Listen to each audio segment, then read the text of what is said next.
விடுவேன், இயேசுவுக்காக எதையும் விட்டு விடுவேன்.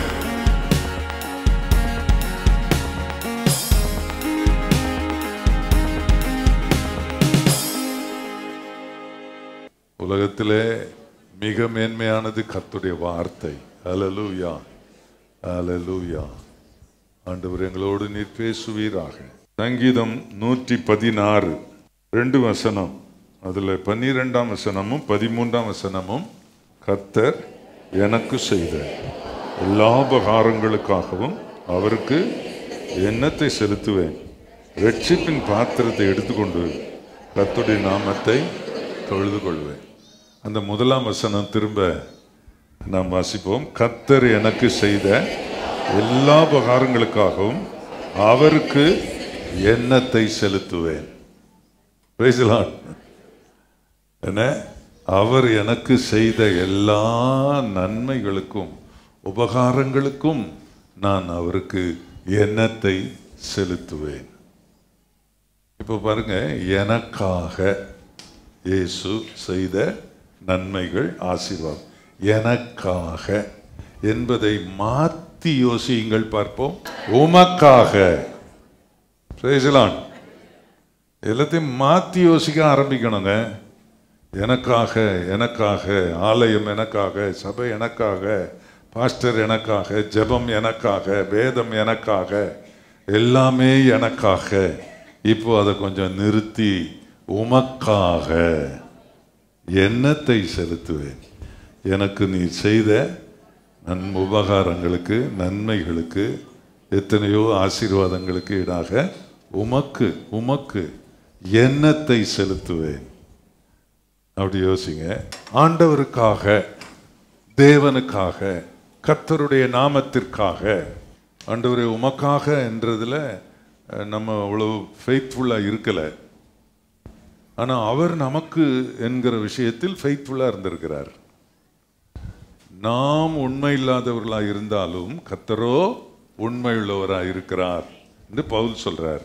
ஆகவே ஆண்டவர் எனக்கு எனக்கு என்ன செய்யணுமோ அதில் ஒரு தகப்பனாக இருந்து அவர் எல்லாத்தையும் அதில் கரெக்டாக செய்திருக்கார். எனக்காக அவர் எல்லாத்தையும் சரியாக செய்திருக்கிறார். ஒரு குறையும் அவர் வைக்கலை. எனக்கு ஒரு குறையும் வைக்கலை. என் தேவையெல்லாம் சந்திச்சிருக்கிறாரு. என்ன, மனுஷர் கைவிட்ட நேரங்களில் அவர் என்னை கைவிடவே இல்லை.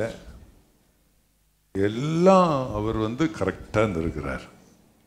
அதில் தான் அவர் சொல்கிறாரு, உனக்கு இன்னது தேவைன்னு உன் பிதா அப்பா அறிஞ்சிருக்கிறாரு. என்ன தேவைன்னு அறிஞ்சு எனக்கு அவ்வப்பொழுது எனக்கு செய்கிற என் அப்பா.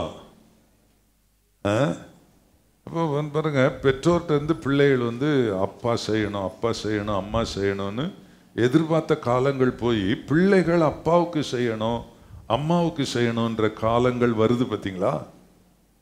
எப்போதுமே பிள்ளை அப்பா செய்துக்கிட்டே இருக்க முடியும்? முடியுமா? இருக்கும், முடியுமா? இருக்கும். ஆனால் நான் என்ன அப்பாவுக்கு செய்கிறேன், நான் என்ன என்னுடைய பெற்றோருக்கு செய்கிறேன், அப்படி சிந்திக்கிற, மாற்றி சிந்திக்கிற நிலையில் நம்ம இருக்கணும். அதே மாதிரி இப்போ நம்முடைய அப்பா எனக்காக எல்லாம் செய்திருக்கிறீர், உமக்காக நான் என்ன செய்யணும்?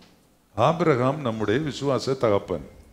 இயேசு கிறிஸ்துவின் மூலம் ஆபிரகாமின் பிள்ளைகளாக நாமும் இருக்கிறோம். ஆபிரகாமுக்கு ஆண்டவர் நிறைய ஆசீர்வாதங்களை கொடுத்தார். ஆஸ்திகளை கொடுத்தார், சொத்து கொடுத்தார், பிள்ளைகளை கொடுத்தார், நிறைய நன்மைகளை அவருக்கு ஆபிரகாமுக்கு கர்த்தர் கொடுத்தார். அப்போ ஒரு நேரம் எனக்காக அப்படின்னு ஆபிரகாமுகிட்ட ஆண்டவர் கேட்டார். அதை ஆண்டவரே சொல்லுகிற அந்த வார்த்தையை நான் வாசிக்க விரும்புகிறேன். ஆதியாகமம் 22ஆம் அதிகாரம் 12ஆம் வசனத்தில், அப்பொழுது அவர், பிள்ளையாண்டான் மேல் உன் கையை போடாதே, அவனுக்காக ஒன்றும் செய்யாதே, நீ அவனை உன் புத்திரன் என்றும் உன் ஏக சுதன் என்றும் பாராமல் எனக்காக ஒப்பு கொடுத்தபடியினால் நீ தேவனுக்கு பயப்படுகிறவன் என்று இப்பொழுது அறிந்திருக்கிறேன். இங்க ஆண்டவர் என்ன சொல்றான்னா, எனக்காக உன் மகனை ஒப்பு கொடுத்தபடியினால். அந்த விதம் என்பது ஒரு பக்கம் இருக்கட்டும், இந்த ஒரு வார்த்தை மட்டும் நாம் எடுத்துக்கொள்வோம். கர்த்தர் ஆபிரகாமை பார்த்து சொல்கிறார், உன்னுடைய ஏகசுதன் இல்லையா, உன்னுடைய புத்திரன், உனக்கு அருமையானவன், அவனை எனக்காக ஒப்பு கொடுத்தியே. அதுதான் நான் ரொம்ப எனக்கு சந்தோஷமா இருக்குது. ஆபிரகாம், எனக்கு இப்போ உன்னை நினைச்சா நான் ரொம்ப மகிழ்ச்சியா. நீ இப்போ என்ன செய்திருக்க? நான் உனக்காக நிறைய செய்தேன், ஆனால் நீ எனக்காக உன்னுடைய பிரிய குமாரனையே எனக்கு நீ ஒப்பு கொடுத்துட்ட. அன்பானவர்களே, நான் அதில் வித்தியாசமா உங்களை லீட் பண்ண ஆவியானவர் விரும்புகிறார். நான் ஆண்டவர் சமூகத்தில் காத்திருந்து இந்த உபதேசத்தை உங்களுக்கு நான் கொண்டு வருகிறேன். நீங்கள் இதை கவனிக்கணும், இதன்படி நடக்கணும். ஆண்டவருக்கு ஸ்தோத்திரம். என்னை இந்த ஊழியத்திற்கு ஒப்பு கொடுக்கும்போது எங்கள் அப்பா, எங்கள் அண்ணன்மார், என்னுடைய அம்மா எல்லாம் என்ன சொன்னாங்க, நாங்கள் அதாவது சொர்ணராஜன், நாங்கள் ஊழியத்துக்கு ஒப்பு கொடுக்குறோம், கர்த்தருக்கு ஒப்பு கொடுக்குறோம் அப்படின்னு என்னை ஒப்பு கொடுத்தாங்க. ஆண்டவருக்கு ஸ்தோத்திரம். அதனால நான் கர்த்தருக்கு ஒப்பு கொடுக்கப்பட்டவன். இது ஆண்டவருக்கு என்று நாம் நம்முடைய பிள்ளைகளை நாம் ஒப்பு கொடுப்பதை நான் உங்களுக்கு சொல்லுகிறேன். நான் விசேஷமாக நம்முடைய பிள்ளைகளை நமக்கென்றே நாம் வைத்திருக்கிறோம். கர்த்தருக்கு என்று நாம் கொடுக்கிறதில்லை, கர்த்தருக்கு என்று வளர்க்கிறதில்லை. உமக்கு என்று ஆண்டவரே, என் பிள்ளைகள் உமக்கென்று பெரிய இன்ஜினியர் ஆகணும், பெரிய போஸ்டில் அமரணும். இன்ஜினியரை விடலாம் பெரிய போஸ்ட்லாம் வந்துருச்சு. இப்போல்லாம் இன்ஜினியர்லாம் ரொம்ப சீப்பாக போச்சு. எல்லாம் பெரிய இதெல்லாம் வந்துருச்சு. அதெல்லாம் அப்படி ஆகணும், இப்படி சம்பாதிக்கணும், இப்படி வீடு கட்டணும், இப்படி வாழணும் அப்படின்லாம் பிள்ளைகள் மேலே இன்றைக்கு பெற்றோர் கவனம் வைக்கிறாங்க. ஆனால் ஆபிரகாம் தன்னுடைய குமாரனை தேவனுக்காக எனக்காக ஒப்பு கொடுத்தாய் அப்படி சொல்றார். ஆண்டவருக்கு மகிமை உண்டாவதாக. நான் என் பிள்ளைகளை எல்லாம் கர்த்தருக்கு ஒப்பு கொடுத்தேன். ஆண்டவருக்கு மகிமை உண்டாவதா. இது ரொம்ப முக்கியமான விஷயம். கர்த்தர் உங்களுக்கு கொடுத்த பிள்ளைகளை கர்த்தருக்கு ஒப்பு கொடுக்கிற ஒரு விஷயம். இதை நீங்க கவனமாக இருக்க வேணும். அப்படி செய்கிறது இல்லை. நாம் பிள்ளைகளை கர்த்தருக்காக வளர்க்க நாம் ஆரம்பத்திலிருந்தே முயற்சி எடுக்கிறதில்லை. பிள்ளைகளை அதாவது என்ன சொல்றேன்னா, என் ஈசாக்கு கர்த்தருக்காக வளர்க்கப்பட்டவன். அதனால தான் அவனை கட்டி பலிபீடத்தில் வைக்கும்போது குவைட்டா இருந்தான், ஏத்து பேசல. இந்த நாட்களில் யாரையும் நம்ம கட்ட முடியுமா என்ன? ஒரே உதச்சிருவானுங்க நம்மளை. கட்டு அப்படின்னாலே ஒரு ஒரு ஒரு ஒரு ஒரு தாப்பனுடைய ஒரு கட்டுப்பாடு. நான் இப்படி கை ரெண்டையும் சேர்த்து வை, கால் ரெண்டையும் சேர்த்து வைடா, கை ரெண்டையும் கட்டி கால் ரெண்டையும் கட்டி. அப்பா கட்டுறாரு. யார் கட்டுறது? அப்பா கட்டுறாரு. எதுக்கு டேடி? உன்னை கர்த்தருக்கு ஒப்பு கொடுத்துட்டேன். ஆடு எங்க டேடி? விறகு இருக்கு, நெருப்பு இருக்கு, கத்தி இருக்கு, ஆடு எங்க டேடி? கர்த்தர் பார்த்துக்கிட்டு வர்றா, வாடான்னு மேலே கொண்டு போய் இவனை கட்டும்போது, ஓ நான் தான் ஆடா, யாரை ஏமாத்துற கதை. அங்கிருந்து இறங்கி ஏறினா மாதிரி ஓடி வந்திருந்தானா, இந்த கிழவன் ஆபிரகாமுக்கு முந்தி அவன் இறங்கி ஓடி கீழே என்ன சொல்லியிருப்பான், எங்க அப்பனா அந்த ஆளு என்னை கட்டி பலிபீடத்தில் வச்சு என்ன பலி கொடுக்கறதுக்கு கூட்டி போயிருக்கான். இந்த ஆளை பற்றி எங்கள் அம்மா கிட்ட சொல்லி கொடுத்து என்ன பண்ணுறேன் பாரு, என்ன விட்றா, ஒரு கழுதையை கொடுறா, நான் போகிறேன் முதல்லன்னு வேலைக்காரங்கிட்ட கழுதையை வாங்கிட்டு டக்குன்னு முன்னாலே அம்மா உனக்கு விஷயம் தெரியுமா? அப்பனா இந்த ஆளு வயசான காலத்தில் பிள்ளைய பார்த்து பலிபீடத்தில் வெட்டி என்னை காலி பண்ணுறதுக்கு இந்த ஆள் பார்த்தான். நான் தப்பிச்சு ஓடி வந்துட்டு, அம்மா சாராள் இதுவரைக்கும் ஆண்டவனேன்னு இருந்தவா இப்ப என்ன நிப்பா முன்னால, இதுவரைக்கும் ஆண்டவனே இப்ப என்னது? என் பிள்ளைய காவு கொடுக்க பார்த்த நீ அப்படி வளர்க்கலைங்க. ஈசாக்க ஆபிரகாம் அப்படி வளர்க்கலை. ஆண்டவருடைய அன்பை ஊட்டி, ஆண்டவருடைய ஊட்டி, சரி சரியப்பா, தேவசித்தமாகட்டும், தேவசித்தமாகட்டும். ஆண்டவர் சொன்ன, கர்த்தர் கைவிட மாட்டார், கர்த்தர் கைவிட மாட்டார் அப்படின்னு பிள்ளைய ஒப்பு கொடுத்தான். நீ என்ன நினைக்கிற? கர்த்தருக்காக பிள்ளைகளை வளர்க்கிற குழந்தையிலிருந்து பெற்றோர் பிள்ளைகளை கர்த்தருக்காக, எனக்காக உன் பிள்ளைகளை நீ உருவாக்கு, ஒப்புக்கொடு, ஒப்புக்கொடு. அதனுடைய அடையாளம் தான் பிள்ளைகளை பிரதிஷ்டை பண்ணுறதுங்க. பிள்ளைகளை பிரதிஷ்டை பண்ணுறது ஒரு சாங்கிய சடங்கா போச்சு. கிறிஸ்தவர்களின் ஒரு சடங்கு என்ன, ஒன்னொன்றுக்கும் ஒரு ப்ரேயர். அது கல்யாணம், அதுக்கப்புறம் பிள்ளைகள் பெற்ற உடனே பிள்ளைகளை கொண்டாந்து பிரதிஷ்டை பண்ணுறது. பிரதிஷ்டை பண்ண உடனே எல்லா வீட்டாரெலாம் கூப்பிட்டு அவங்களுக்கு ஒரு விருந்து வச்சு அவங்களுக்கு புடைக்க சாப்பாடை போட்டு அது ஒரு விருந்து. இதெல்லாம் ஒரு சடங்கு, சாங்கியமாக போச்சே தவிர நிஜம் அதில் ஒளிந்து போய்விட்டது. நான் இந்த பிள்ளையை கொண்டு வந்து ஆண்டவர் சமூகத்தில் கொடுக்கும்போது என்னன்னு, கர்த்தாவே உமக்காக நான் இந்த குழந்தையை கொடுக்குறேன், உமக்காக நான் வளர்ப்பேன் அப்படின்னு பொருத்தனை செய்கிறது தான் குழந்தையை கொண்டு வருகிறது தேவ சமூகத்தில். அது அப்படி இல்லை, பேர் வைக்கிறது, இது ஒரு மாதிரி கிறிஸ்டினிங்கன்றாங்க, சிலர் எதோ சொல்கிறாங்க. அப்படி அது ஒரு சடங்காக போச்சு. இன்னும் குழந்தைய பிரதிஷ்டை பண்ணலையா அப்படி கேட்பாங்க. பிரதிஷ்டை பண்ணலையா ஏன்னா அந்த மாதிரி இல்லை. அதில் ஒரு நிஜம் இருக்குது. நான் கர்த்தருக்கு ஒப்பு கொடுக்குறேன். இது கர்த்தருக்கு ஒப்பு கொடுத்த பிள்ளை, ஆனால் ஆண்டவருக்காக வளர்ப்பேன். சாமுவேலை கொண்டு போய் சர்ச்சில் நீ பாஸ்டர் ஏலி கூட இருடா அப்படின்னு விடும்போது, பால்குடி மறக்கிறவன் தான். அவன் எந்த வயசில் பால்குடி மறந்தானோ, 10 வயசுலேயே 12 வயசுலேயே தெரில. அந்த காலத்தில் பிள்ளைங்க அப்படித்தான், என்ன ஓடி ஆடி விளையாடிட்டு பால் குடிக்குங்க. அப்படித்தான் பால்குடி மறந்து. ஏன்னா ஆண்டவர் அவன்கிட்ட பேசுகிற அளவுக்கு அவன் வளர்ந்துருக்கானா பாருங்களேன். அவனும் என்ன செய்தான், எப்பா நீ ஆலயத்தில் இருப்பா, நீ இதுக்கு தான் உன்னை நான் வளர்த்தேன்ப்பா அப்படின்னா ஒரு திடீர்னு ஒரு நாள் கொண்டு போய் ஆலயத்தில் விட்டா இருந்துருவானா அவன்? அம்மா அப்படி வளர்த்தா. நீ கர்த்தருக்குரிய பிள்ளை, உன்னை ஆண்டவருக்கு ஒப்பு கொடுத்துருக்குறேன், உன்னை ஆண்டவருக்கு ஒப்பு கொடுத்ததுனால ஒரு நாள் உன்னை நான் சர்ச்சில் கொண்டு போய் பாஸ்டர் ஏலிக்கிட்ட உன்னை விட்டுட்டு வந்துடுவேன், நீ அவங்களோட இருக்கணும், ஆண்டவருக்கு நல்லா சேவை செய்யணும், கர்த்தர் உன்னை எடுத்து பயன்படுத்துவார். ஒப்பு கொடுத்தாங்க. அந்த பிள்ளைகள் அதுக்கு செஞ்சுருந்தாங்க. இன்னைக்கு தாப்பமார் ஒப்பு கொடுக்க முடியலையே. தாப்பமாரோ தாய்மாரோ அல்லது பெற்றாரோ பிள்ளைகளை ஒப்பு கொடுக்க முடியல. எல்லாம் மிதமிஞ்சி போகுதே. காரணம் என்ன? வளர்ப்பு அப்படி, வளர்ப்பு அப்படி. என்ன பாஸ்டர் வளர்த்தோம்? நாங்கள் எல்லாத்தையும் கொடுத்து வளர்த்தோமே, அதில் தானே கெடுத்து போட்ட, எல்லாத்தையும் கொடுத்து தானே கெடுத்துட்ட. அது கர்த்தருக்குன்னு கொடுத்தியா? கர்த்தருடைய காரியங்கள், ஆண்டவர் மேல் அன்பு கொண்டவர்களை வளர்த்தீங்களா? ஈசாக்கு என்னமா வளர்க்கப்பட்டிருந்தா, அவன் ஆண்டவருக்கு ஒப்பு கொடுத்தப்போ, அப்பா கத்திய ஓங்குனப்போ அவன் கண்ணை மூடிக்கிட்டு தோத்துறோம் இருப்பானா, அல்லேலூயான்னு இருப்பானா, அல்லது ஆண்டவரே உம சித்தமாகட்டும் அப்பா அப்படின்னு இருந்திருப்பானா? ஆண்டவர் கைவிடுகிறவர் அல்ல. ஆண்டவருக்கு மகிமை உண்டாவதாக.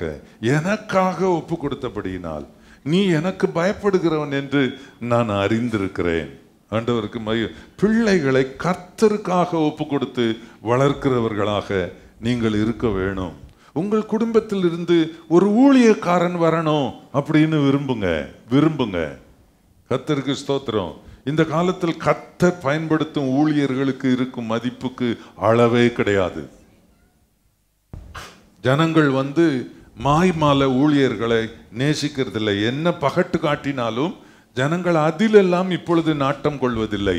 தேவன் பயன்படுத்தும் தேவனுடைய ஊழியக்காரரை நாடுகிறவர்கள் இக்காலத்து மக்கள். ஆண்டவர் ஏமாந்தெல்லாம் போகிறவங்கெல்லாம் அது அந்த காலம், இப்போ அப்படி இல்லை. ஆகவே அன்பானவர்களே, உங்கள் பிள்ளைகளை ஆண்டவருக்கு என்று நீங்க வளர்க்கணும். கர்த்தருக்கு மகிமை உண்டாவதாக. 1 சாமுவேல் 16ஆம் அதிகாரத்தில் ஈசாயை, அதாவது சாமுவேலை கர்த்தர் கூப்பிட்டு, நான் உன்னை ஈசாயின் வீட்டுக்கு அனுப்புவேன், நீ போ, அங்கே நான் சொல்லுகிறவனை, நான் தெரிந்தெடுக்கிறவனை, நான் குறித்தவனை நீ எனக்காக அபிஷேகம் பண்ணு அப்படி சொல்றார். ஆண்டவருக்கு மகிமை உண்டாவதா? அப்படியே சாமுவேல் தீர்க்கதரிசி ஈசாயின் வீட்டுக்கு போனார். அப்போ 7 பேரை ஈசாய் கொண்டு வந்து சாமுவேலுக்கு முன்பாக நிறுத்தினார். சாமுவேல்கிட்ட ஆண்டவர் சொல்லிட்டார், இந்த 7 பயல்களில் ஒருத்தனுமே இல்லை அப்படின்னுட்டார். அப்புறம் கடைசியா தாவீது வந்தான். தாவீதை பார்த்த உடனே இவன் தான் ஆண்டவர் சொல்லுகிறத பாருங்கள், ஈசாய் பலி விருந்துக்கு அழைப்பாயாக, அப்பொழுது நீ செய்ய வேண்டியதை நான் உனக்கு அறிவிப்பேன். நான் உனக்கு சொல்லுகிறவனை எனக்காக அபிஷேகம் பண்ணுவாயாக என்றார். எனக்காக அபிஷேகம் பண்ணு. யாரெல்லாம் கர்த்தருக்காக ஒப்பு கொடுக்கப்பட்டாங்களோ அவங்க மேலெல்லாம் ஆண்டவருடைய ஸ்பெஷல் கான்சென்ட்ரேஷன் இருக்கும். மற்றவங்களை விட எப்பவுமே ஜெனரலா எல்லாருக்கும் ஈக்குவல் கான்சென்ட்ரேஷன் என்று நீங்க நினைச்சிடக்கூடாது. அவருக்கு என்று ஒப்பு கொடுக்கப்பட்டவர்கள் மேலே ஒரு ஸ்பெஷல் கான்சென்ட்ரேஷன் ஆண்டவருக்கு இருக்கிறது என்பதை நீங்கள் அறிய வேண்டும். உங்கள் பிள்ளைகள் மேல் தேவன் விசேஷ கவனம் வைக்க வேண்டுமானால் நீங்கள் உங்கள் பிள்ளைகளை கர்த்தருக்கு ஒப்பு கொடுக்க வேண்டும். ஈசாயின் வீட்டில் இருந்த 8 பேரில் 7 பேர் மேல் தேவனுக்கு இருந்த கவனத்தை விட தாவீதின் மேல் கர்த்தருக்கு விசேஷ கவனம் இருந்தது.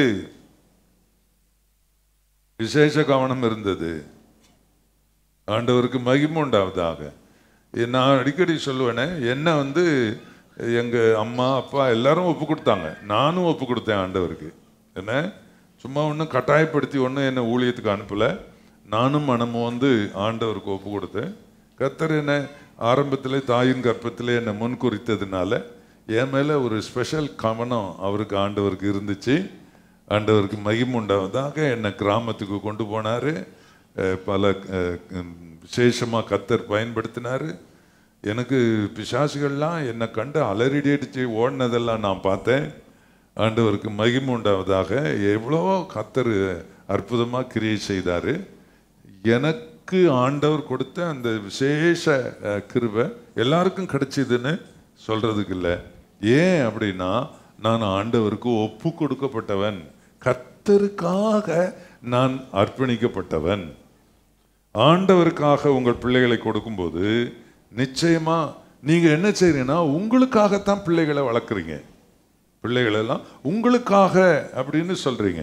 எனக்காக, இவன் எனக்கு பிரயோஜனமா இருப்பான், இவன் எனக்கு இப்படி இருப்பான் அப்படி இருப்பான்னு நீங்க நினைக்கிறீங்க. அதனால தான் உனக்கு ஓத்தரமா இருக்கிறான் அவன். கர்த்தருக்கு ஒப்பு கொடுங்க. ஏன் கர்த்தருக்கு ஒப்பு கொடுக்கணும்? நான் இன்னும் புதிய பாட்டில் சில உபதேசங்களோடு உங்களிடத்தில் வருகிறேன். யோவான் சுவிசேஷம் 4:35 அறுப்பு காலம் வருகிறதற்கு இன்னும் 4 மாதம் செல்லும் என்று நீங்கள் சொல்லுகிறது இல்லையா? இதோ வயல் நிலங்கள் இப்பொழுதே அறுப்புக்கு விளைந்திருக்கிறது என்று உங்கள் கண்களை ஏறெடுத்து பாருங்கள் என்று நான் உங்களுக்கு சொல்லுகிறேன். நல்லா பாருங்க. அதாவது அறுப்பு காலம் இன்னும் 6 மாதம் ஆகும், இன்னும் 4 ஆகும், 4 மாதம் ஆகும், அப்படிலாம் சொல்லிக்கிட்டு இருக்கிறீங்க. ஆனா நான் சொல்றேன், இப்பவே அறுவடைக்கு நிலம் ஆயத்தமாயிருச்சு. விளைச்செல்லாம் நல்லா விளைந்து அறுவடைக்கு ஆயத்தமா இருக்குது அப்படின்னு சொல்றார். எதுக்கு உங்க பிள்ளைகளை ஒப்பு கொடுக்கணும்? எதுக்கு உங்க பிள்ளைங்க ஸ்பெஷலா ஆண்டவருடைய கிருபையை பெறணும்? எதுக்கு விசேஷமான, எதுக்கு இந்த ஈசாக்கு ஆண்டவருக்காக ஒப்பு கொடுக்கப்பட்டான்? ஏன் இந்த யாக்கோபின் மேல் ஆண்டவருக்கு விசேஷ கவனம்? ஏன் சிலர் மேல ஆண்டவருக்கு, கர்த்தருக்காக அவருக்காக ஒப்பு கொடுக்கப்பட்ட பிள்ளைகளை ஆண்டவர் எக்யூப் பண்றார், அவங்கள தளவாடப்படுத்துகிறார், அவங்களுக்கு ஸ்பெஷல் கிரேஸ் கொடுக்கிறார், ஸ்பெஷல் எபிலிட்டி கொடுக்கிறார், ஸ்பெஷல் டேலண்ட் கொடுக்கிறார், தாளந்த் அவர் கொடுக்கிறார், நல்ல தாளந்தை கொடுக்கிறார், கிருபையை கொடுக்கிறார், திறமையை கொடுக்கிறார். என்ன பெரிய ஸ்காலர்ஸ், பெரிய படிச்சவங்களுக்கு இல்லாத திறமை தேவனுக்கென்று ஒப்பு கொடுத்த பிள்ளைகளுக்கு இருக்கிறத நீங்க பார்க்க முடியும். பெற்றோரே, உங்கள் பிள்ளைகளை கர்த்தருக்கு ஒப்பு கொடுங்கள். கர்த்தர் உங்கள் பிள்ளைகளுக்கு விசேஷ கவனம் செலுத்தி விசேஷ திறமைகளும் ஞானத்தையும் அறிவையும் கிருபையையும் தாளந்துகளையும் தந்து கர்த்தர் பயன்படுத்துவார். ஆண்டவருக்கு ஸ்தோத்திரம். எனக்கு 4 பேர் முன்னால பேசணும்னா எனக்கு ரொம்ப வெக்கப்படுவேன். நான் வெக்கப்படுவேன். 4 பேர் முன்னால் நிற்கவே மாட்டேன். நான் ஓடி போயிடுவேன். இப்போ அப்படிலாம் கிடையாதுங்க. இப்போ இல்லை, அப்பவே அப்படி கிடையாது. 19 வயசுலேயே நான் தைரியமா நின்று பேசுறவனா என்ன ஆண்டவர் ஆக்குனாரு. அதுக்குரிய ஸ்பெஷல் அனாயிண்டிங் கொடுத்தாரு. என் வாயிலிருந்து வார்த்தை புறப்படுறதுக்கு அதான் ஆண்டவர் சொல்றாரு, கல்விமானி நாவை உனக்கு தருவேன்னு சொல்லி. அப்படி ஒரு திறமை, பேசக்கூடிய ஒரு திறமை. இப்போ நான் இந்த வார்த்தையெல்லாம், அந்த வசனத்தை தான் எடுத்துட்டு வந்திருக்கேனே தவிர, இதை தொடர்ந்து பேசும்போது இந்த கோர்வையா வருகிறதுலாம் ஆண்டவர் கொடுக்கிற, அவர் கொடுக்கிற ஒரு தாளந்து, திறமை, கிருபை. ஆண்டவர் மேடையில வந்து நின்றுட்டாலே சிலருக்கு எதை பேசணும், அடுத்தது என்னன்னு தெரியாது. எனக்கு அப்படிலாம் கிடையாது. நான் எத்தனை மணி நேரம் பேசினாலும் சரளமா நான் பேசிக்கிட்டே இருப்பேன். இது கர்த்தர் கொடுத்த கிருபை.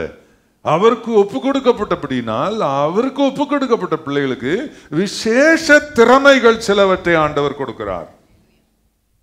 ஆண்டவருக்கு மகிமை உண்டாவதாக. இதுதான் மிக முக்கியமான ஒரு விஷயம். அது ஆண்டவர் அந்த திறமையை கொடுக்காமல் கற்றுக்கொள்ளுகிறதினால் வராது. இப்போ ஆண்டவர் சொல்லுகிறாரு, வயல் நிலம் இனிமே 4 மாசம் ஆகும் ரெடி ஆகிறதுக்கு, இன்னும் விளைச்சல் ஆகலை அப்படின்னா நீங்க சொல்லுவீங்க. ஆனா நான் சொல்றேன், இப்பொழுதே வயல் நிலம் விளைந்து அறுவடைக்கு ஆயத்தமாய் இருக்கிறது. இப்போ பாருங்க, அதனுடைய தொடர்ச்சியாய் மத்தேயு சுவிசேஷம் 9ஆம் அதிகாரம் 37, 38 வசனங்களை வாசிக்கிறேன். தம்முடைய சீஷர்களை நோக்கி, அறுப்பு மிகுதி, வேலையாட்களோ கொஞ்சம். ஆதலால் அறுப்புக்கு எஜமான் தமது அறுப்புக்கு வேலையாட்களை அனுப்பும்படி அவரை வேண்டிக் கொள்ளுங்கள் என்றார். நல்ல கவனிங்க. நாம ஆண்டவருக்காக அப்படித்தானே இப்ப யோசிக்க, எனக்காகன்றத கொஞ்சம் பின்னால் தள்ளிட்டு உமக்காக அப்படின்னு வரும்போது, உமக்காக அப்படின்னு அப்ப ஆண்டவர் சொல்றாரு, என்னுடைய வயல் நிலம் விளைஞ்சு இருக்குது, அறுவடைக்கு ஆள் வேணும், எனக்காக உங்க பிள்ளைகளை ஒப்பு கொடுங்க, நீங்க உங்களை ஒப்பு கொடுங்க, அறுவடைக்கு ஆட்கள் வேணும். இப்ப பாருங்க, இந்த பூமியில் இருக்கிற ஜனங்களில் பெரும்பாலானோர் இயேசுவின் பிள்ளைகளாக மாற வாய்ப்பு இருக்கிறது. விளைந்திருக்கிறது நிலம், வாய்ப்பு இருக்கிறது. அறுவடை செய்ய ஆட்கள் இல்லை. போய் அந்த ஆத்துமா சந்தித்து அவர்களை கிறிஸ்துவுக்குள் வழிநடத்தி கொண்டு வருவதற்கு நமக்கு விருப்பம் இல்லை, ஆட்கள் இல்லை, செய்கிறவர்கள் இல்லை, ஒப்பு கொடுக்கப்படவில்லை. உமக்காக என்பதை விட்டுவிட்டு எனக்காக என்பதே ஓங்கி நிற்பதினாலே உமக்காக என்பதில் என் செயல்பாடே மழுங்கி போய்விட்டது. என்னால் ஒன்றும் செய்ய முடியவில்லை. உமக்காக நான் என்ன செய்வேன் என்று நான் நினைத்ததே கிடையாது. எல்லாம் எனக்காக கர்த்தர் செய்கிறார். அப்படியே என் வாழ்நாளை ஓய்த்து விடுகிறேன். நான் சபையில இளைஞர்களாய் சந்தித்த சிலர் இன்னைக்கு தாத்தா பாட்டியா ஆயிட்டாங்க. சின்ன பிள்ளைகளாம் பார்த்தவங்க இப்போ கல்யாணம் ஆகி பிள்ளை குட்டிகளோடு வச்சுக்கிட்டு இருக்காங்க. ஏதோ ஒரு வாலிப வயசில் பார்த்தவங்களாம் இப்போ என்னன்னா, அப்போ 30 வயசில் பார்த்தேன், இப்போ 30 வருஷம் தள்ளிட்டுனா 60 வயசு ஆகிப்போச்சுல. 60 வயசானா இந்த அம்மா கிழவி ஆயிடுச்சு, இந்த ஐயா கிழவன் ஆயிட்டாரு, நான் மட்டும் வாலிபனா இருக்கிறேன்.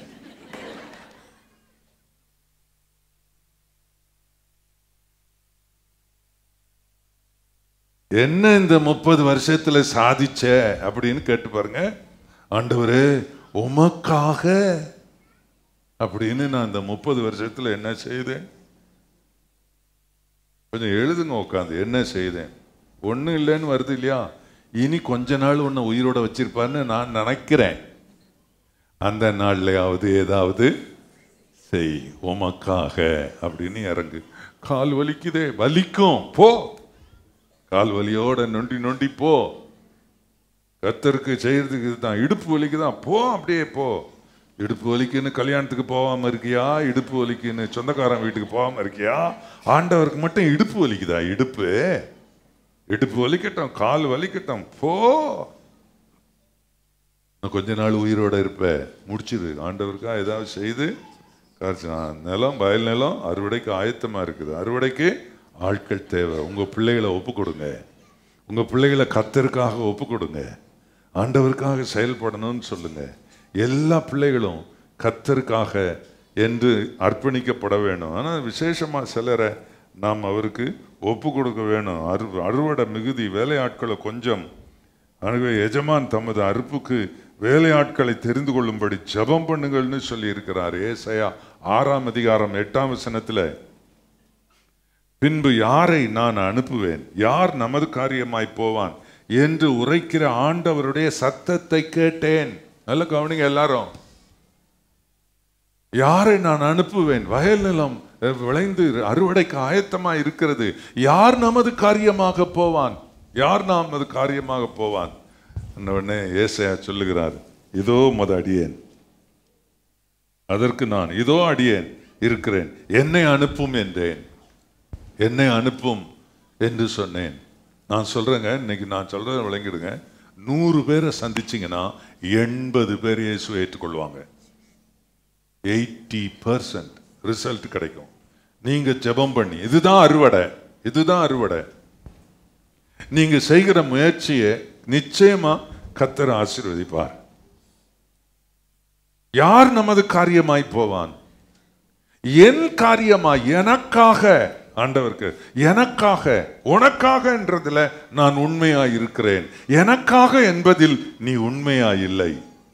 வெக்கமா இருக்குது, இயேசுவை பற்றி சொல்றதுக்கு வெக்கமா இருக்குது அப்படின்னு ஹெசிடேஷன் ரொம்ப. ஒரு வீட்டுக்கு போய் ஆண்டவரை பற்றி சொல்றதுக்கு இல்லை. இங்க பாருங்க, இங்கே ஒரு மனுஷன், மார்க்கு சுவிசேஷம் 5:19-20 ஒரு மனுஷன், இவன் பிசாசுகள் பிடித்த, லேகியோன் பிசாசுகள் பிடித்தவன். இவன் கல்லறை தோட்டத்தில் இருந்தான். இயேசு அவனை சந்தித்தார். அவன் அந்த கல்லறை தோட்டத்திலிருந்து கர்த்தர் அந்த அசுத்தாவியை அவனுக்கு திரட்டி அவனுக்கு விடுதலை கொடுத்தார். இப்போ நல்லா ஆயிட்டான், வஸ்திரம் தரித்து புத்தி தெளிந்து நல்லா இருக்கிறான். இப்போ அவனுக்கு ஒரு ஆசை, ஆண்டவரே எனக்கு இவ்வளோ கஷ்டத்திலிருந்து என்னை விடுதலை கொடுத்தீரே. அந்த விடுதலை பெற்ற உடனே அவனுக்கு என்ன ஆசை? நான் உம்ம கூடவே வந்துடுறேன் ஆண்டவரே, நானும் படகுல ஏறி உம்ம கூடவே வந்துடுறேன் உமக்கு சேவை செய்ய என்று அவன் ஆவலோடு ஆண்டவரிடத்தில் கேட்டான். அதற்கு ஆண்டவர் சொன்னார், 19 இயேசு அவனுக்கு உத்தரவு கொடாமல், நீ உன் இனத்தாரிடத்தில் உன் வீட்டிற்கு போய் கர்த்தர் உனக்கு இறங்கி உனக்கு செய்தவைகளை எல்லாம் அவர்களுக்கு அறிவி என்று சொன்னார். அந்தபடி அவன் போய் இயேசு தனக்கு செய்தவைகளை எல்லாம் தெக்கப்போலி என்னும் நாட்டில் பிரசித்தம் பண்ண தொடங்கினான். எல்லாரும் ஆச்சரியப்பட்டார்கள். எல்லாரும் அப்போஸ்தலர்கள் ஆகணும்னு நினைச்சிடக்கூடாது. அப்கோர்ஸ் உங்க குடும்பத்தில் சிலர் ஒரு அப்போஸ்தலர் வரலாம், தீர்க்கதரிசிகள் வரலாம், சுவிசேஷகர்கள் வரலாம், என்ன பெரிய போதகர்கள் எழும்பலாம், மெய்ப்பர்கள் எழும்பலாம். இதெல்லாம் மேன்மையான உத்தியோகம். இதெல்லாம் இவர்களெல்லாம் காட்ஸ் ரெப்ரசன்டேட்டிவ்ஸ், தேவனுடைய பிரதிநிதிகள். இது பெரிய ஆண்டவருடைய பிரதிநிதியாய் நான் உங்கள் முன்பே நிற்கிறேன். இதை விட உயர்ந்த பதவி யாருக்கு இருக்கிறது? எங்க இருக்கிறது பாருங்கள். இயேசுவுக்கு ஊழியம் செய்கிற இது மிகப்பெரிய உயர்ந்த பதவி உங்கள் குடும்பத்திலிருந்து வரலாம். ஆண்டவருக்கு மகிமை உண்டாவதாக. பாஸ்டர் நீங்க சொல்லுங்க, ஊழியத்துக்கு என் பிள்ளைய ஒப்பு கொடுத்தா இப்போ நீங்க இருக்கிற மாதிரி என் பிள்ளை இருப்பானா அப்படின்னு சிலர் இப்ப இருக்கிற மாதிரி இருப்பானா நான் கேட்கிறேன். உபத்திரவப்படுவான், கஷ்டப்படுவான்.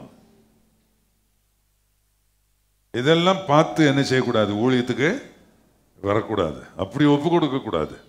இதெல்லாம் வரும்னு ஆண்டவர் சொல்லி இதை எதிர்பார்த்தா ஊழியத்துக்கு வந்தேன் இல்லைங்க, சாகிறதுக்காக ஊழியத்துக்கு வந்தேன், கிறிஸ்துவுக்காக உயிரை கொடுக்கறதுக்காக ஊழியத்துக்கு வந்தேன். அதனால பல துன்பங்களையும் கஷ்டங்களையும் அனுபவிக்க கர்த்தர் வாய்ப்பு தந்த போது ஆர்வமுடன் அனுபவித்தேன். ஆண்டவர் இயேசுவுக்காக நான் பட்ட கஷ்டங்கள் என்று நான் நினைத்து யோசித்து பார்க்கும்போது அந்த ஸ்லாக்கியத்துக்காக கர்த்தருக்கு ஸ்தோத்திரம்.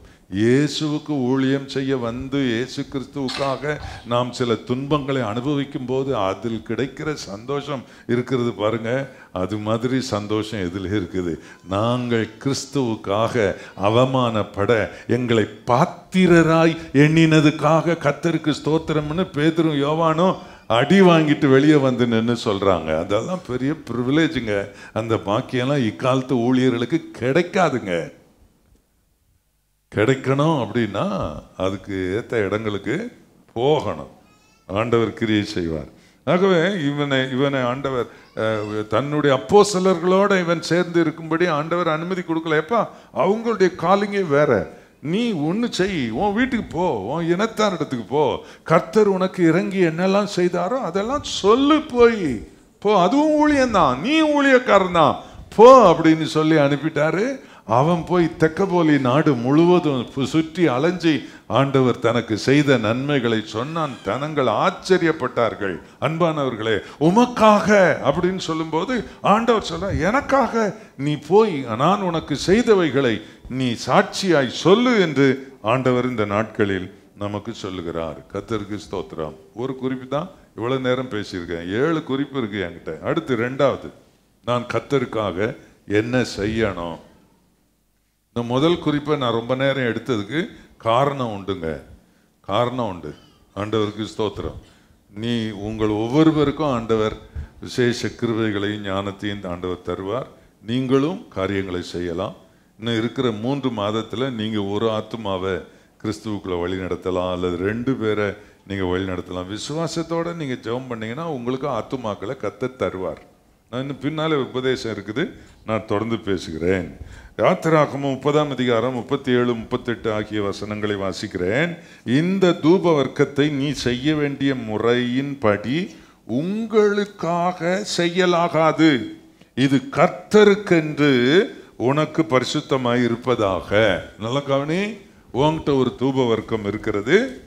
அந்த தூப வர்க்கம் நீ நுகர்வதற்கல்ல, உனக்காக அல்ல, உன்னை மேன்மைப்படுத்திக்கிறதுக்கு இல்லை, நீ என்ஜாய் பண்றதுக்கு இல்லை, அது பூரா எனக்குரியது, எனக்குரியது, கர்த்தருக்கென்று அது உனக்கு உங்ககிட்ட இருக்கிற பரிசுத்தமானது. இதற்கு ஒப்பானதை முகருகிறதற்காக செய்கிறவன் தன் ஜனத்தில் இராதபடி அறுப்புண்டு போவான். தூபம் அப்படின்னு சொன்னா அதாவது ஒரு வாசனை புகை, அதுதான் தூபம். அது எதுக்கு நமக்கு தெரிஞ்ச அளவுக்கு சொல்லணும்னா, சாம்பிராணின்னு எடுத்துக்கிடுங்களேன். சாம்பிராணியை நெருப்பில் போட்ட உடனே என்ன வரும்? வாசனை புகை. என்ன ஸ்மெல் இருந்தாலும் எல்லாத்தையும் அது ஓக்கம் பண்ணிடும். என்ன பிளட் ஸ்மெல் இருந்தாலும் சரி, கவுச்சி ஸ்மெல் இருந்தாலும் சரி, சாம்பிராணியை போட்டுட்டா அந்த ஸ்மெல் தான் நம்ம மூக்குகளில் வரும். என்ன, ஐயோ இந்த புகை வேண்டாம்னு நம்ம சொல்றதில்லை, நல்லா இருக்கும் அந்த அந்த சாம்பிராணி புகை. ஆனால் தூப வர்க்கம் போடாமல் இருக்கவே இருக்காதுங்க. தூப வர்க்கம் என்பது நம்மிடத்தில் இருந்து தேவனுக்கு மாத்திரம் செல்லுகிற ஒன்று. அதை எந்த மனிதரும் முகரக்கூடாது. அது கர்த்தருக்காக பரிசுத்தம் பண்ணப்பட்டது. அதுதான் அன்பானவர்களே நம்முடைய துதி ஸ்தோத்திரங்கள், ஆண்டவரை ஆராதிக்கும் ஆராதனை. இது எப்பெல்லாம் செய்யணும்? ஞாயிற்றுக்கிழமை சர்ச்சுக்கு வந்தா இங்க ஒரு ஆராதனை நடக்க பாருங்க. இதைத்தான் நம்ம நினைச்சுக்கிட்டு இருக்கிறோம். கர்த்தருக்கு என்று உள்ள பரிசுத்த தூபம் அது. மனிதர் நுகரக்கூடாது, கர்த்தருக்கு மட்டும்தான். அது கர்த்தருக்காக செலுத்த வேண்டியது. எப்போ ஜெபம் பண்ணாலும் அதை தாரும் ஆண்டவரே, இதை தாரும் ஆண்டவரே, நான் என்ன செய்வேன், நான் யாரிடத்தில் போய் கேட்பேனப்பா, நான் நம்மிடத்தில் தான் விடுதலையோடு கேட்க முடியும். அதனால் கர்த்தாவே எனக்கு அதை தாரும், இதை தாரும், அந்த சங்கடம் இந்த சங்கடம்னு அப்படியே சொல்லி நீ ஜெபம் பண்ண வந்தாலே சங்கடம் வந்திருக்குன்னு அவர் போயிடுவார். பேசினார் எங்கேயாவது போயிடுவார். அப்புறம் பார்த்தா அவன் சங்கடத்தெல்லாம் சொல்லி முடிச்ச பிறகு அப்புறம் பார்த்தா ஆண்டவர் இருக்க மாட்டார், ஒன்றும் நடக்காது. ஆண்டவருக்கு கர்த்தர்ட்ட போன உடனே முதல்ல, ஆண்டவரே உமக்காக தூபம் கொண்டு வந்திருக்கிறேன், ஆண்டவரே தூப வர்க்கம் கொண்டு வந்திருக்கிறேன், ஆண்டவரே நீர் விரும்பி நுகரக்கூடிய என்னுடைய ஸ்தோத்திரம் துதி. அல்லேலூயா. காலைல எழுந்த உடனே ஃப்ரெஷ்ஷன் அப் பண்ணிட்டு நல்லா ஃப்ரெஷ் ஆகிட்டு ஆண்டவர் சமூகத்தில் அப்படியே துதிக்க ஆரம்பிச்சா அந்த தூபம் அப்படியே ஆண்டவருக்கு போகணும். அது அது அது நம்மகிட்ட தூபம் இருக்கணும். சிலர் தனக்கே தூபம் போடுவாங்க. ஆண்டவரே அவர்கள் மாதிரி நான் இல்லாததுக்காக ஸ்தோத்திரம், இவங்கள மாதிரி இல்லாததுக்காக ஸ்தோத்திரம். ஆண்டவரே எல்லாரும் மோசம், நான் மட்டும் நல்லவன். இது இவங்களுக்கு தூபம் போடுறது. இது தூபம் போட்டினா அறுப்புண்டு. அங்க என்ன சொல்லி இருக்குன்னா, ஏ அப்பா, இதற்கு ஒப்பான தை, அதாவது அதற்கு ஒப்பான துபோர்க்கத்தை முகருகிறதற்காக செய்கிறவன் தன் ஜனத்தில் இராதபடி அறுப்புண்டு போவான். உனக்குன்னு எதை தூபம் இருக்குமோ கிடையவே கிடையாது.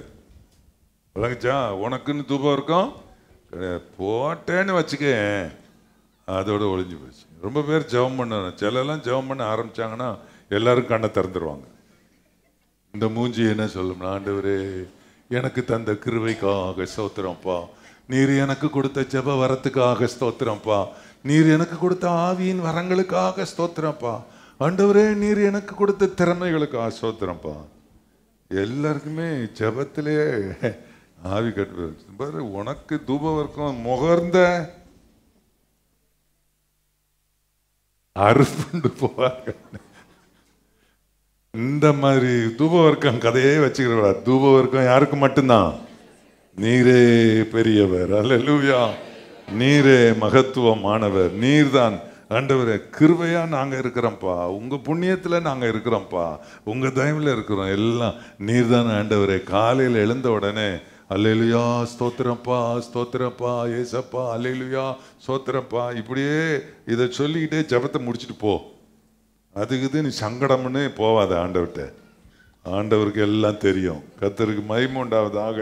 ஆண்டவரே உமக்காக நான் எண்ணத்தை செலுத்துவேன், ரட்சிப்பின் பாத்திரத்தை எடுத்துக்கொண்டு உம்முடைய நாமத்தை தொழுது கொள்வேன். அதாவது ஏசாயா 42:8, நான் கர்த்தர், இது என் நாமம், என் மகிமை வேறொருவனுக்கு, என் துதியை விக்கிரகங்களுக்கும் கொடேன்.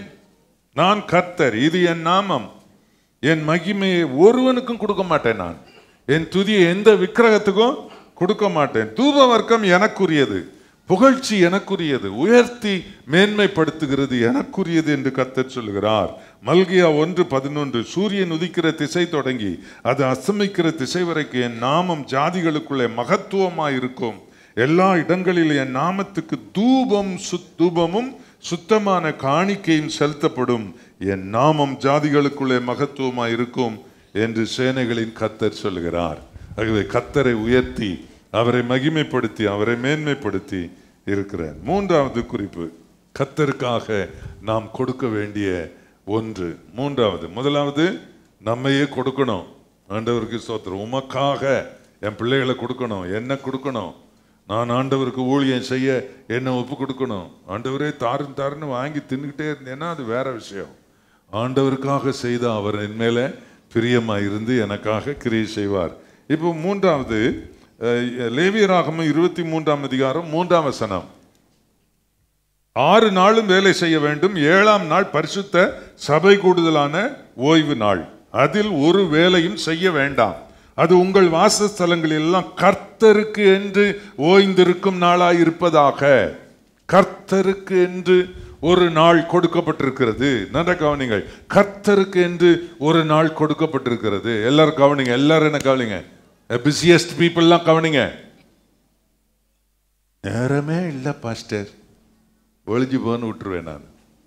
நேரமே இல்லாத ஆளை வச்சு என்ன செய்யணும், அவைலபிளே இல்லை பாஸ்டர் அப்படின்னு சொல்லி என்ன உங்களுக்கு நான் என்ன சொல்றேன்னா, ஞாயிற்றுக்கிழமை செல்லை ஆஃப் பண்ணிட்டா கூட ரொம்ப நல்லது தான். சிலருக்கு செல்லிலேயே செத்துருவான். சிலர் 2-3 செல் வச்சிருக்காங்க. ஒரு செல்ல 2 சிம் கார்டு. அப்படி எத்தனை செல்லு? இந்த பாக்கெட்ல இருந்து ஒன்று வருது, இங்க பாக்கெட்ல இருந்து வருது, ஏற்கனவே காதுல மாட்டினது ஒன்று இருக்கு, ப்ளூடூத்து, இது ஒன்று தூக்க அது ஒன்று தூக்குறது. இதெல்லாம் நான் அழகா ரொம்ப பிஸியஸ்ட், விளங்காது போ. சரி என்னத்தையா வச்சுட்டு போ, ஞாயிற்றுக்கிழமை ஆஃப் பண்ணிரு. கர்த்தருடைய நாள்ல என்னச்சு ஆஃப் பண்ணிரு, அதெல்லாம் ஆஃப் பண்ணு. அதை ஆண்டவர் சொல்றாரு. ஆண்டவர் கேட்கிறாரு, எனக்காக ஒரு நாளை கொடுன்னு கேட்கிறாரு. நான் அதை ஆதியில இருந்தே ஒரு நாளை எனக்காக நான் ஸ்பெஷலா விசேஷமா நான் ஆக்கி வச்சிருக்கிறேன். அந்த நாளை கூட நீ உனக்குன்னு எடுத்துக்கிறியே, எனக்காக நீ என்ன செய்த, அந்த ஒரு நாளை கொடு அப்படின்னு கேட்கிறார். கர்த்தருக்கு அந்த நாளை கொடுக்கணும். 6 நாளும் வேலை செய்ய வேண்டும். 7ஆம் நாள் பரிசுத்த சபை கூடுதலான ஓய்வு நாள். அதில் ஒரு வேலையும் செய்ய வேண்டாம். அது உங்கள் வாசஸ்தலங்கள் எல்லாம் கர்த்தருக்கு என்று ஓய்ந்திருக்கும் நாளாய் இருப்பதாக. இப்ப ஏசாயா 58:13, என் பரிசுத்த நாளாகிய ஓய்வு நாளில் உனக்கு இஷ்டமானதை செய்யாதபடி உன் காலை விலக்கி உன் வழிகளின்படி நடவாமலும் உனக்கு இஷ்டமானதை செய்யாமலும் உன் சொந்த பேச்சை பேசாமல் வந்து ஓய்வு நாளை மனமகிழ்ச்சி நாள் என்று கர்த்தருடைய பரிசுத்த நாளை மகிமை உள்ள நாள் என்று சொல்லி அதை மகிமையாய் எண்ணுவாய். ஆனால் பூமியின் உயர்ந்த இடங்களில் உன்னை ஏறி இருக்கும்படி பண்ணி யாக்கோவின் சுதந்திரத்தால் உன்னை போஷிப்பேன் என்று ஆண்டவர் சொல்லி இருக்கிறார். என்ன கவனிங்கள் அன்பானவர்களே, கர்த்தருடைய நாள், ஒரு நாளை நீங்கள் கர்த்தருக்கு கொடுக்கணும். ஆண்டவரே உமக்காக அப்படின் போது நான் ஏற்கனவே ஒரு நாளை நான் எனக்கென்று நான் வைத்திருக்கிறேன். அந்த நாளை நீ எனக்கு கொடுக்க வேண்டும். இன்னொரு வசனம் வாசிக்கிறேன். ஏசாயா 56ஆம் அதிகாரம் 6ஆம் வசனத்தில், 6ஆம் வசனம் 7ஆம் வசனம், கர்த்தரை சேவிக்கவும். நல்ல கவனிங்க, அந்த நாள் எதற்காக? கர்த்தரை சேவிக்கவும், கர்த்தருடைய நாமத்தை நேசிக்கவும், அவருக்கு ஊழியக்காரராய் இருக்கவும், அவரை சேர்ந்து ஓய்வு நாளை பரிசுத்த குலைச்சலாக்காதபடி ஆசரித்து என் உடன்படிக்கையை பற்றி கொண்டிருக்கிற அந்நிய புத்திரர் அனைவரையும் நான் என் பரிசுத்த ஸ்தலத்துக்கு கொண்டு வந்து என் ஜெப வீட்டில் அவர்களை மகிழ பண்ணுவேன். அவர்களுடைய சர்வாங்க தகனங்களும் அவர்களுடைய பலிகளும் என் பலிபீடத்தின் மேல் அங்கீகரிக்கப்படும். என் வீடு சகல ஜனங்களுக்கும் ஜெப வீடு எனப்படும். அந்த நாள் என்றும் போது ஆண்டவர் ஜெப வீட்டை அதோடு கனெக்ட் பண்ணுகிறதை நீங்கள் பார்க்கிறீர்கள். அதில் என்ன சொல்லி இருக்கிறார்? முதலாவது, அந்த நாள் என்னை சேவிக்கும் நாள். 2வது, என்னை நேசிக்கும் நாள். 3வது, எனக்கு ஊழியக்காரராய் இருக்கும் நாள். இப்படி அந்த நாளை பரிசுத்தமாய் ஆசரிப்பாயாக. நீங்க சர்ச் எப்போ முடியும்னு காத்துக்கிட்டு இருந்து என்ன சாப்பிட்டுட்டு போய் ஒரு உறக்கம், மற்ற நாள்லாம் தூங்காட்டா இன்னைக்காவது தூங்குவோமேன்னு ஒரு உறக்கம் அல்லது ஏதாவது பண்ணிக்கிட்டு இருப்பீங்க. பண்ணிட்டு அதுக்கப்புறம் என்னென்னா சாயங்காலம் ஆனதும் அப்படியே இன்னைக்கு ஃப்ரீ டே, அங்கே போகலாம் இங்கே போகலான்னு அப்படி தான் நம்ம பண்ணி வச்சுருக்கோம். அதாவது அந்த ஒரு நாளை கர்த்தருக்கு கொடுக்க பழகுங்க. எங்கள் ஊர் பக்கம் எனக்கு ஞாபகம் இருக்குது, சின்ன பையன்லேருந்து இப்போ கூட அவங்க செய்கிறாங்க. எங்கள் ஊர்லலாம் என்ன செய்வாங்கன்னா, காலையில் ஆராதனை, முதலாம் ஆராதனை. அதில் என்னென்னா 3 பெல் அடிக்கும். 1ஆம் மணி, 2ஆம் மணி, 3ஆம் மணி முடித்த உடனே அங்கே ஐயர் ஆராதனையை ஆரம்பிச்சிடுவார்.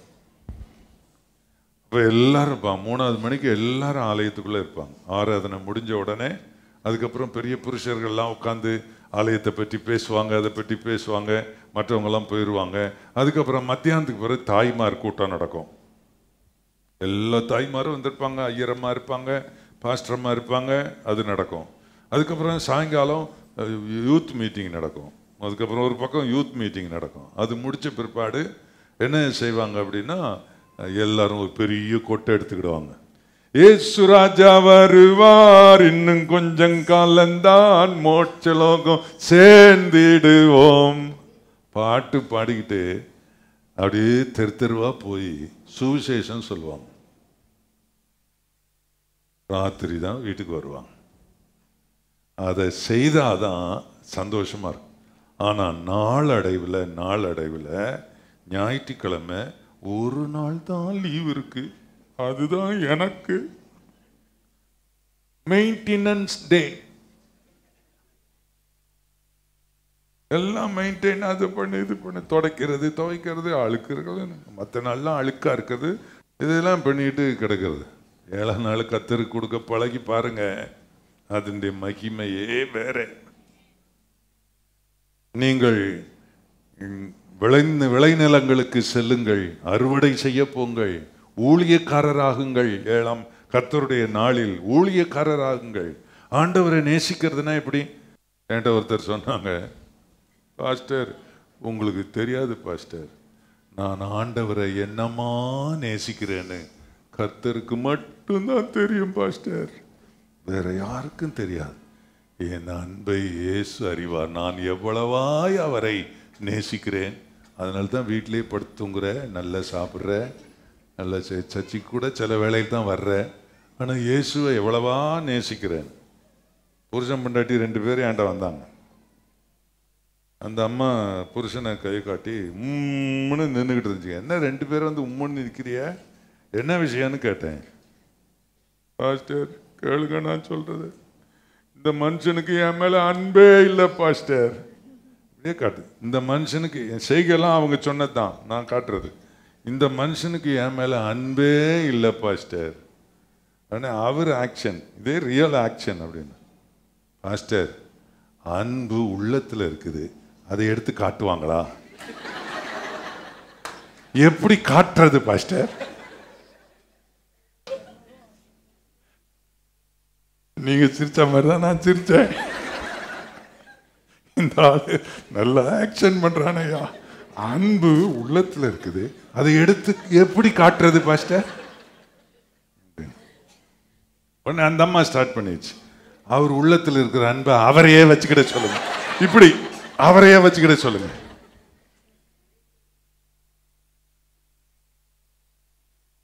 இந்த அம்மா அன்பை வெளியே பார்க்க விரும்புது. இந்த ஆளு உள்ளத்துக்குள்ளேயே ஒளிச்சு வச்சிருக்கேங்க. அன்பு உள்ளத்துல ஒளிச்சு வைக்கிறவன்னா, நான் இயேசுவை எவ்வளவா நேசிக்கிறேன், எனக்கும் கத்தருக்குன்னு தெரியும். எனக்கு தெரியணையா நீ ஆண்டவரை எவ்வளவு நேசிக்கிறேன்னு எனக்கு தெரியணும். சர்ச்சில் ஆமேன் போடுற நேரம் சர்ச்சுக்கு வர்ற பத்தியா, அப்பவே தெரியுது நீ எவ்வளவு ஆண்டவரை நேசிக்கிறேன்னு. கத்தரை நேசிக்கணும். ஓய்வு நாள்ல கத்தரை நேசிக்கணும்னா ஆராதனை நேரத்துக்கு முந்தியே வந்து உட்கார்ந்து ஆண்டவர் சமூகத்துல ஜெபம் பண்ணி, அது உன்னுடைய கிரியைகளை பார்க்கணும்.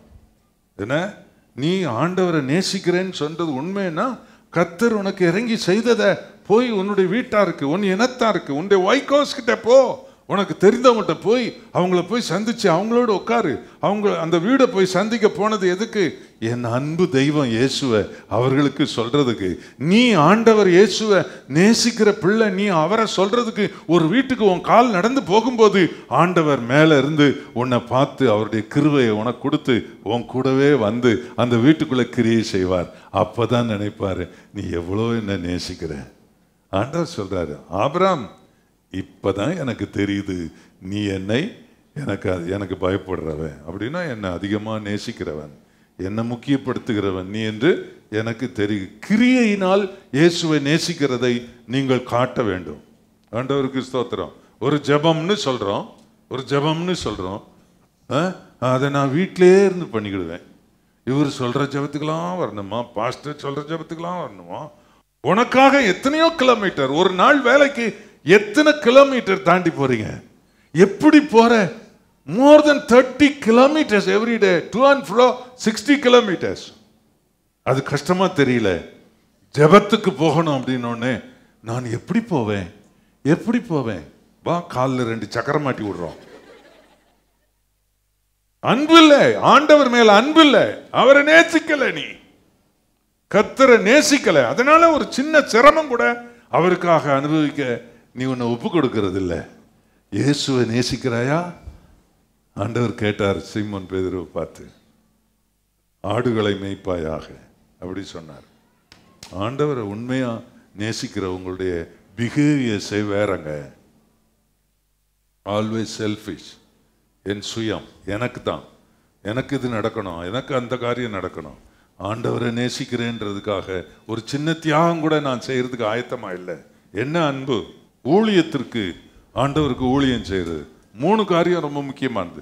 அவரை ஆராதிக்கணும், சேவிக்கணும், சர்வீஸ் முதல்ல.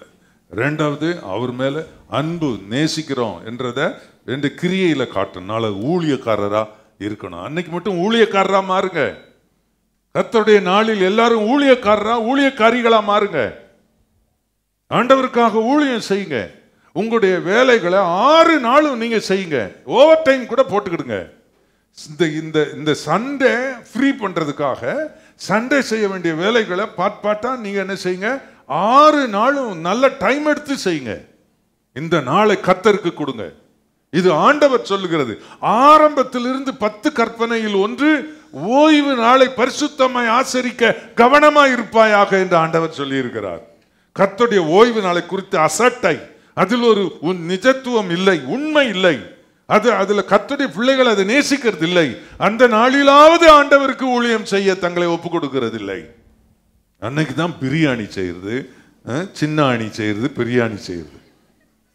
ஓய் அது இதையும் செய்து கண்டதை வாங்கி போட்டு அடுப்பங்கரையிலேயே உட்காந்து எல்லாம் சுத்தி சுத்தி உட்காந்து தொப்பையை பெருத்து உடம்ப பெருத்து 100 கிலோ ஆயிட்ட, இன்னுமா பிரியாணி திங்கணும்? நீ 100 கிலோவை 60 கிலோவா மாத்துன்னு டாக்டர் சொல்லி 60 மாசம் ஆச்சு. இன்னும் 1 கிலோ கூட குறைக்கல. சுத்தி சுத்தி உட்காந்து தின்னு என்ன அகலமாகிட்டே போற. ஆண்டவருக்காக ஒரு நாள் சாப்பாட்டை குறைச்சு என்ன செய், நட. அல்லேலூயா. பாஸ்டர் ஊழியம் செய்யணும்னு ஆசையா இருக்கு. இந்த ஆளு நீங்க ஒரு பக்கம் புருஷனுக்கு கீழ்ப்படின்றீங்க, இன்னொரு பக்கம் ஊழியத்துக்கு போ.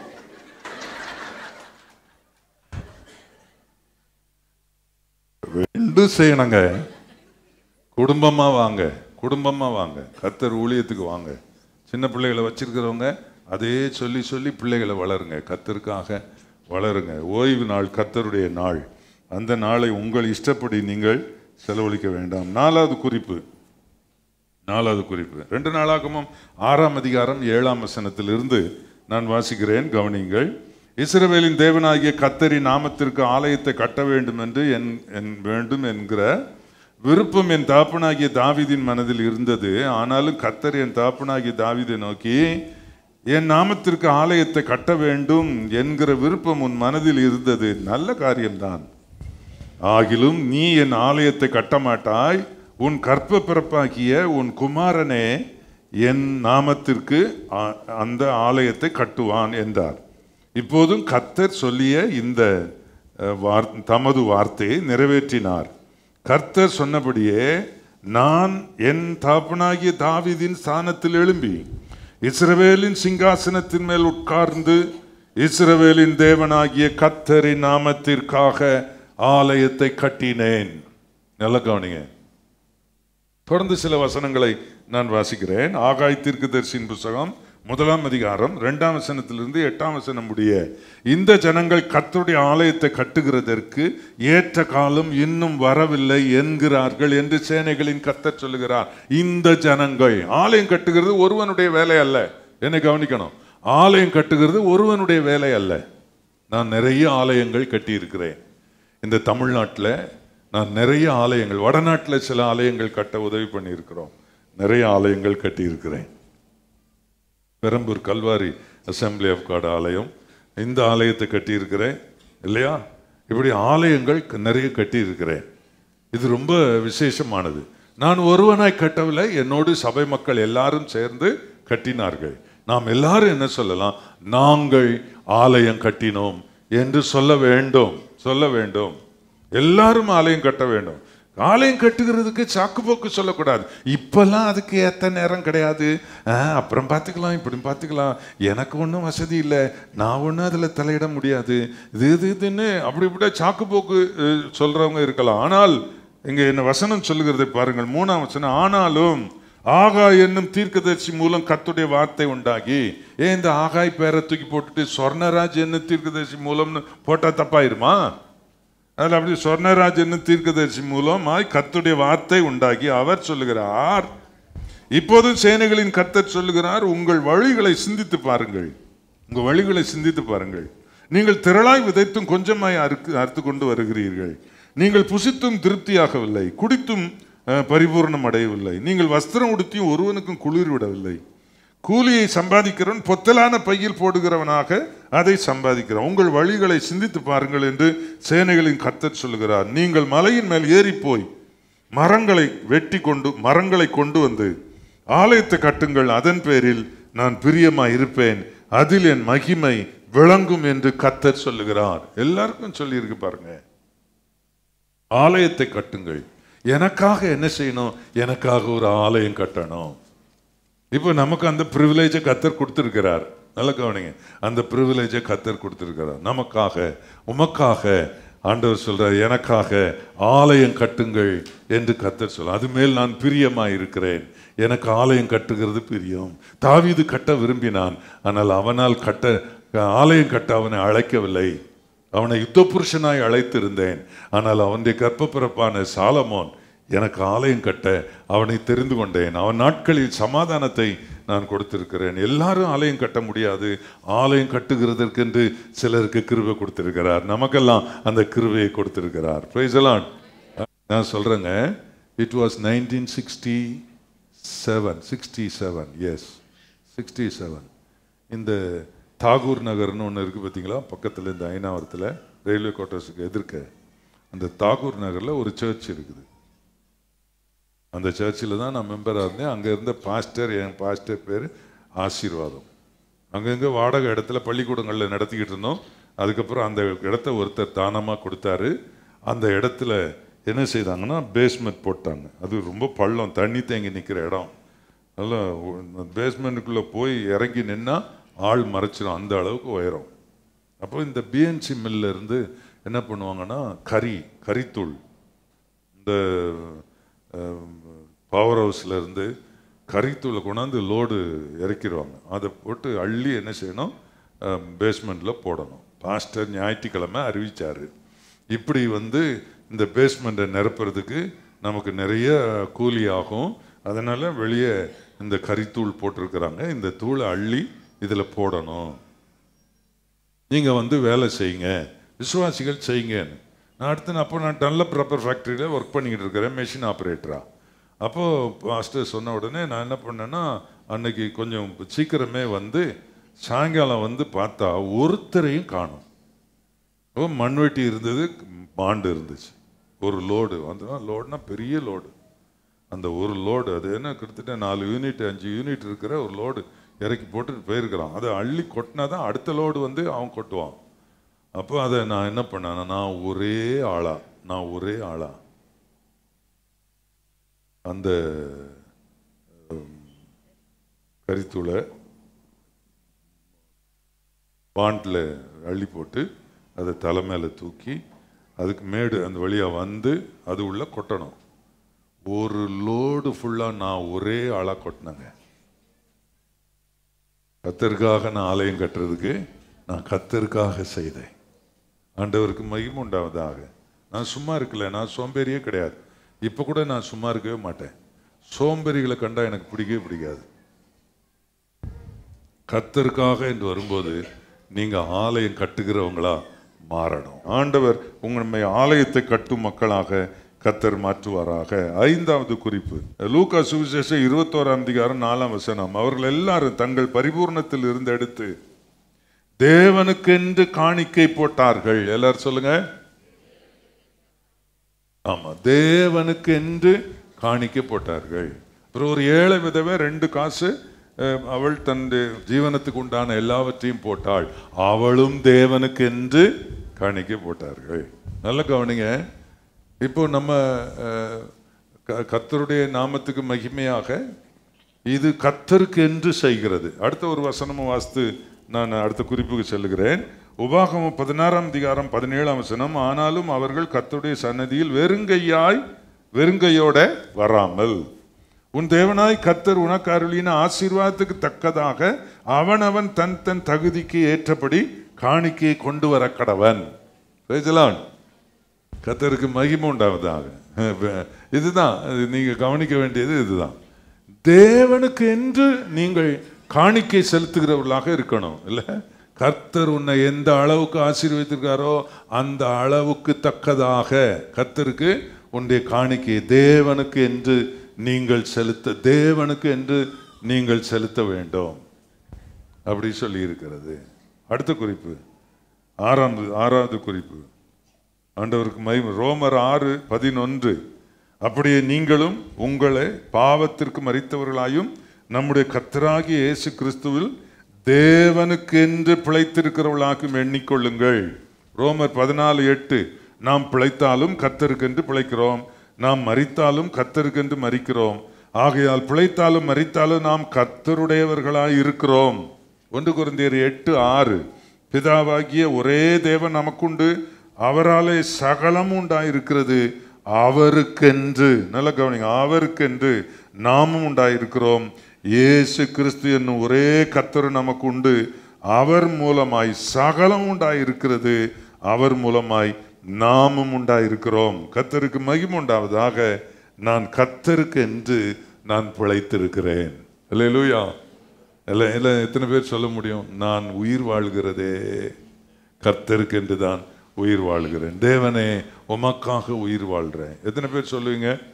நல்ல கை வைத்து சொல்லுங்க பார்ப்போம். எங்களுக்கு சொல்றது, நான் எனக்காக தான் வாழ்றேன் பாஸ்டர், பொய் சொல்ல விரும்பல, அப்படி சொல்றவங்களாம் கைகளை போட்டுக்கிடுங்க. மற்றவங்க கை வைத்து சொல்லுங்க, ஆண்டவரே உமக்காக நான் உமக்காக நான் வாழ்றேன். அதை கேட்க ஆண்டவருக்கு ரொம்ப சந்தோஷமா இருக்கு. உமக்காக வாழ்றேன்னா என்ன செய்த அப்படின்னு வருது இல்லையா? இப்போ உமக்காக நான் வாழ்கிறேன், நான் பிழைத்திருக்கிறது உமக்காக பிழைத்திருக்கிறேன். இதுதான் என்னுடைய மெயின் மோட்டிவேஷன். என்னை உற்சாகப்படுத்தி கொண்டு இருக்கிறதுல எனக்கு இருக்கிற மிக முக்கியமான ஒன்று என்னன்னா, நான் கர்த்தருக்காக தான் நான் வாழ்றேன். கடைசி குறிப்பு பிலிப்பியர் 3:11. அவருக்காக எல்லாவற்றையும் நஷ்டம் என்று விட்டேன், குப்பையுமாக எண்ணுகிறேன். என் தேவனுக்காக எல்லாவற்றையும் நஷ்டம் என்று விட்டேன், குப்பையுமாக எண்ணுகிறேன். பவுல் அந்த நாட்கள்ல 60 கோடி பணத்துக்கு சொந்தக்காரராம். அவர் சொல்றாரு, இது ஒண்ணுமே இல்லை ஆண்டவரே, உமக்கு முன்பாக இதெல்லாம் குப்பை, இதெல்லாம் குப்பை, ஒன்றுமில்லை என்று நான் எண்ணுகிறேன். உமக்காக எந்த நஷ்டத்தையும் நான் சகிக்க ஆயத்தமாயிருக்கிறேன். அப்போஸ்தலர் 9:16 ஆண்டவர் பவுலுக்காக சொல்லுகிறார், அவன் என் நிமித்தம், என்னுடைய நாமத்து நிமித்தம் எவ்வளவாய் பாடுபட வேண்டும் என்பதை அவனுக்கு காண்பிப்பேன் என்று ஆண்டவர் சொல்றாரு. என்று அழைப்பை ஆண்டவருக்காக பாடுபடுற அழைப்பு தான் அப்படி சொல்றாரு. இப்போ 20ஆம் அதிகாரத்தில் 22, 23, 24 அதாவது தான் ஆவியில் கட்டுண்டவனாய் எருசலேமுக்கு போகிறேன், அங்கே பாடுகளும் உபத்திரம் இருக்கதே ஆவியானவர் எனக்கு தெரியப்படுத்துகிறார். ஆகில் இவை ஒன்றை குறித்தும் கவலைப்படேன், என் பிராணனையை நான் அருமையாக எண்ணேன். நான் ஆண்டவருக்காக எந்த துன்பத்தையும் சகிக்க ஆயத்தமா இருக்கு. என்ன கவனிங்கள், கர்த்தருக்காக என்று வரும்போது எந்த சிரமத்தையும் கர்த்தருக்காக நான் சகிப்பேன். ஆண்டவருக்காக நடக்க வேண்டுமா, என் கால்களை நான் நடக்க வைப்பேன். கர்த்தருக்காக ஒரு கஷ்டத்தை அனுபவிக்கணும்னா நான் அதற்கு ஆயத்தமா இருக்கிறேன். சிறைச்சாலையா ஆயத்தம், நிந்தையா ஆயத்தம், அவமானமா ஆயத்தம், பாடுகளா ஆயத்தம், நடையா ஆயத்தம், என்ன செய்யணும், பசியா என்ன நிலையில் இருக்கணும், கர்த்தருக்காக நான் கஷ்டப்பட என்னை ஒப்பு கொடுக்க ஆயத்தமா இருக்கிறேன். ஆண்டவரே உமக்காக நான் என்ன செய்ய வேண்டும், ஆண்டவரே எவ்வளவு பெரிய நஷ்டத்தையும் அனுபவிக்க நான் ஆயத்தமா இருக்கிறேன், அப்படி ஒப்பு கொடுக்கணும். ஆண்டவர்னா நான் ஒரு கஷ்டமும், எந்த கஷ்டமும் நான் படமாட்டேன் அப்படின்னு நான் நினைக்கக்கூடாது. நான் ஆண்டவருக்காக எந்த நஷ்டமானாலும் நான் ஆயத்தமாக இருக்கிறேன். ஆனால் கர்த்தருக்கு ஸ்தோத்திரம், என் ஆண்டவர் இயேசு என் மேலே ரொம்ப பிரியமாக இருப்பார். இந்த நாளில் உமக்காக நான் செய்ய வேண்டிய காரியம் 7 காரியம் நீ சொல்லி இருக்கிறீர், அதை உமக்காக செய்ய என்னை ஒப்பு கொடுக்கிறேன் சொல்லி, ஆண்டவரே எனக்காக என்று நான் பார்க்கும்போது நீர் எனக்கு உண்மையாக இருந்திருக்கிறீர், எனக்கு நிறைய நன்மைகளை தந்திருக்கிறீர், எனக்கு பல உபகாரங்களை செய்திருக்கிறீர்.